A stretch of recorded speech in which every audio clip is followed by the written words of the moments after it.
जितने भी लोग मुझे यहाँ सुन रहे हैं, मैं आपसे रिक्वेस्ट करूँगा कि आप मुझे YouTube पर आकर मेरी इस वीडियो को पूरा देखें, क्योंकि वीडियो के एंड में मैं आप लोगों से आपकी पर्सनल सजेशंस चाहूँगा और उसके बेसिस पे आगे फर्दर मैं काम करना चाहूँगा। क्योंकि जिस बात के बारे में मैं आज डिस्कशन करने वाला हूँ वो बिल्कुल रियल है, सत्य है और मेरी खुद की लाइफ की पर्सनल स्टोरी है। सबसे पहले अपना इंट्रोडक्शन दूंगा। Hello everyone, I am Abhijeet Rawat और मैं रॉकेट एजुकेशन में एक फिजिक्स का फैकल्टी हूँ। मेरा मोटिव रहता है कि लाइफ में बच्चों को फिजिक्स एक इजी, बेहतर तरीके से सिखाई जाए और उसके साथ साथ बच्चों को मॉरल एजुकेशन दी जाए और उनकी हर एक लाइफ के हर एक सेकंड को पॉजिटिव और उनको मोटिवेट किया जाए। जिस बात के बारे में आज मैं आप लोगों से कहने वाला हूं वो है 2011 की बात। 2011 में हमारी पूरी फैमिली ने किसी नई जगह पर शिफ्ट किया था और उस जगह पर जहां हमने शिफ्ट किया था वो जगह अंडर डेवलप्ड थी।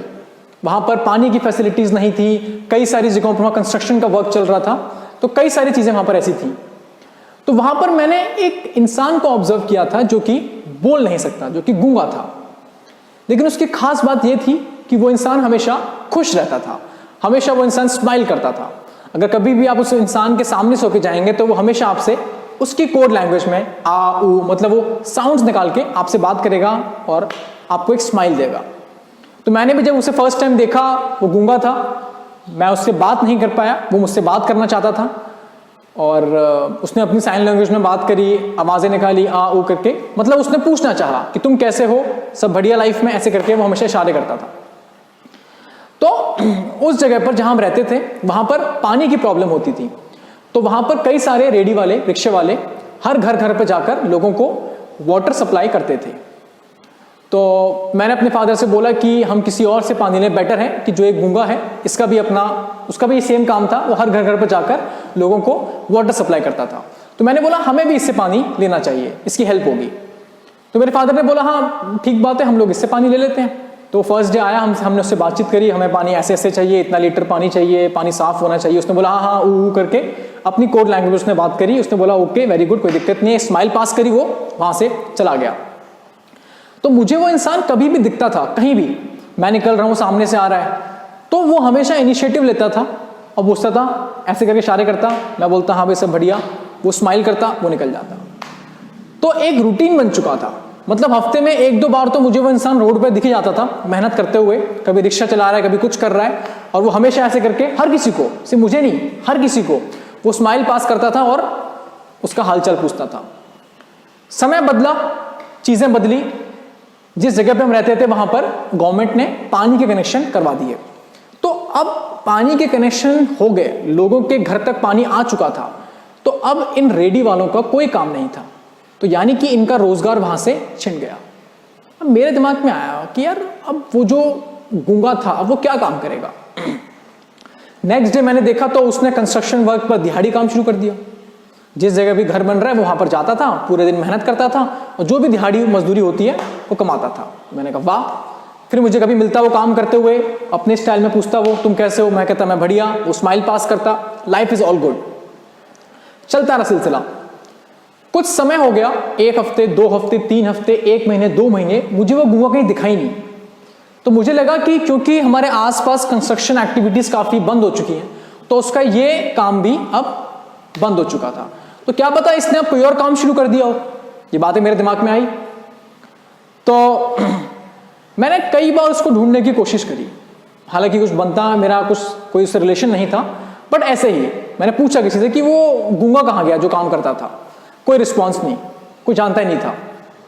एक दिन मैं अपने स्कूल से आ रहा था साइकिल पे और फुटपाथ पे मैंने दूर से देखा उसी गूंगे को, वो धूप में बैठकर बर्तन साफ कर रहा था। वहां पर कोई ढाबे वाला था, चूर चूर नान वाला, और वहां पर वो बर्तन साफ कर रहा था। तो उसको देख के मुझे काफी सेटिस्फैक्शन मिला कि चलो भाई ये कुछ ना कुछ काम कर रहा है। तो मुझे लगा कि मैं फिर से इसके पास जाऊंगा, ये मुझे देखेगा, फिर से वो स्माइल पास करेगा, पूछेगा तुम कैसे हो, ऐसे अपनी लैंग्वेज में, अपनी कोड लैंग्वेज में। मैं उसके पास गया, वो बर्तन साफ कर रहा था, उसने मेरी तरफ देखा, वो पॉज हुआ, वापस झुका, काम करना स्टार्ट कर दिया। कोई रिस्पॉन्स नहीं। मैंने कहा यार ये तो कमाल है। अब कोई इंसान आपको लगातार बार बार आपको खुश करता है, आपको जब भी देखता है आपसे हाय हेलो करता है अपनी लैंग्वेज में, ऊपर से वो गूंगा है, थोड़ी हमदर्दी हो जाती है उसके लिए। लेकिन चलो कोई नहीं, नेक्स्ट डे मैं फिर से वहां से निकला, उसने मुझे देखा, बहुत ही मतलब मायूस, उदास, बोर, परेशान, वरिड था वो। वहां से मुझे बात समझ में आई कि वो जो इंसान था गूंगा, भले वो पढ़ा लिखा नहीं था, उसकी लाइफ में उसकी जॉब स्टेबल नहीं थी। आज कुछ काम कर रहा है, उसे पता है कल को क्या पता मैं ये काम ना करूं, आज क्या पता रात को मेरे घर में रोटी ना हो, क्या पता आज है कल मेरे घर में रोटी ना हो। ना उसके फादर थे ना ब्रदर थे, खाली उसकी मदर थी और उसे उनकी भी केयर करनी थी। तो उसकी लाइफ में दिक्कतें बहुत थी और उसी चीज को लेकर शायद वो बहुत ज्यादा मायूस था और मैं उसके लिए कुछ नहीं कर सकता था। उस समय मेरे दिमाग में कई सारी बात आई कि क्या मैं इसकी हेल्प कर सकता हूं, क्या मैं इसको जॉब दिला सकता हूं, नहीं, पॉसिबल ही नहीं है। तो इस तरह के कई सारे एग्जाम्पल्स क्या पता आपके आसपास आपको दिखते हों, यानी क्या पता आपको आपके आसपास कई सारे डिजर्विंग मेहनती लोग दिखते हों जिनके पास काम की कमी है। कुछ एजुकेटेड होंगे, कुछ शायद से अनएजुकेटेड होंगे। हमारे इंडिया में एजुकेटेड लोग भी हैं और अनएजुकेटेड लोग भी हैं जो काम की तलाश में भटकते रहते हैं। इसका रीजन क्या है? आप सब ऑलरेडी इसका रीजन जानते हो। ये वीडियो सिर्फ इस रीजन पर डिस्कशन के लिए नहीं है, ये किसी सॉल्यूशन के लिए है। मैं एक इंटरव्यू पढ़ रहा था एक बच्चे का जो कि IIT दिल्ली में उसका एडमिशन हो गया था। तो उसने इंटरव्यू दिया कि मैं आगे चल के बड़े होके, मतलब 4 साल बाद मेरी बीटेक कंप्लीट होके मैं खुद का फेसबुक बनाऊंगा। एक बच्चे का इंटरव्यू था कि मैं खुद का गूगल बनाऊंगा।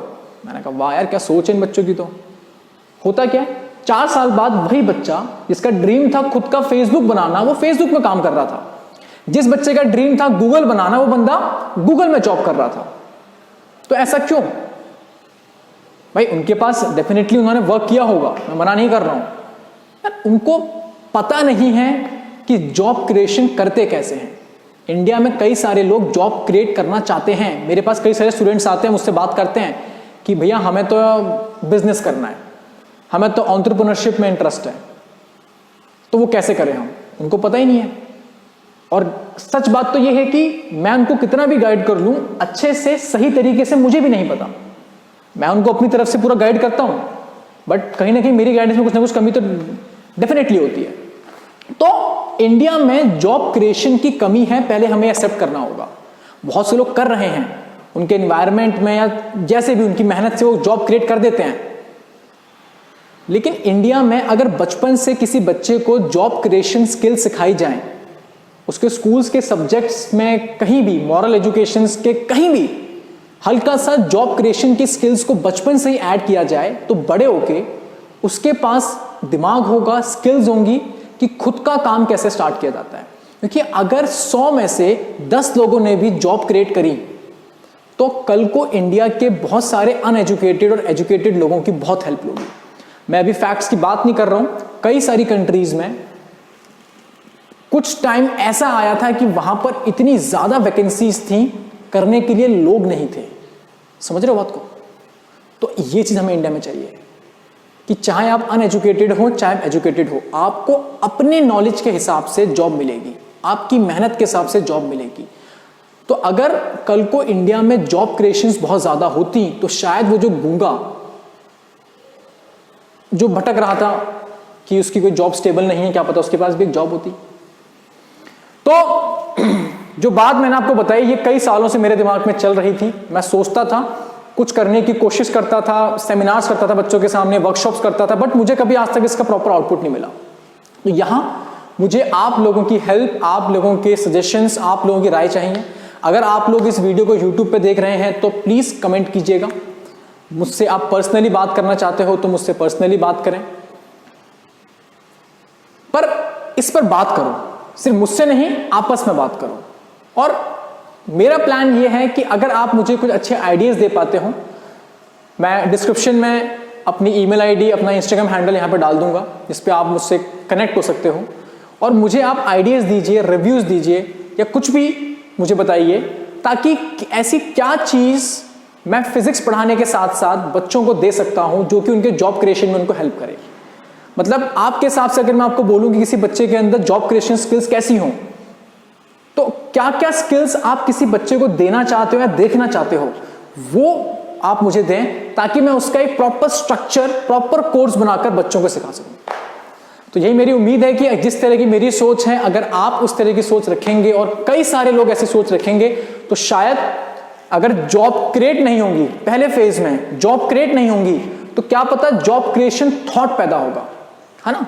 एक साथ तो सारा काम हो नहीं सकता।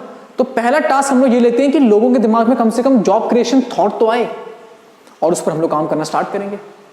तो इस वीडियो को यहीं पर एंड करेंगे। तब तक के लिए जय हिंद। माना अपनी जेब से फकीर है, फिर भी यारों दिल के हम अमीर हैं। मिटे जो प्यार के लिए वो जिंदगी, जले बहार के लिए वो जिंदगी। किसी को हो ना हो हमें तो एतबार, जीना इसी का नाम है।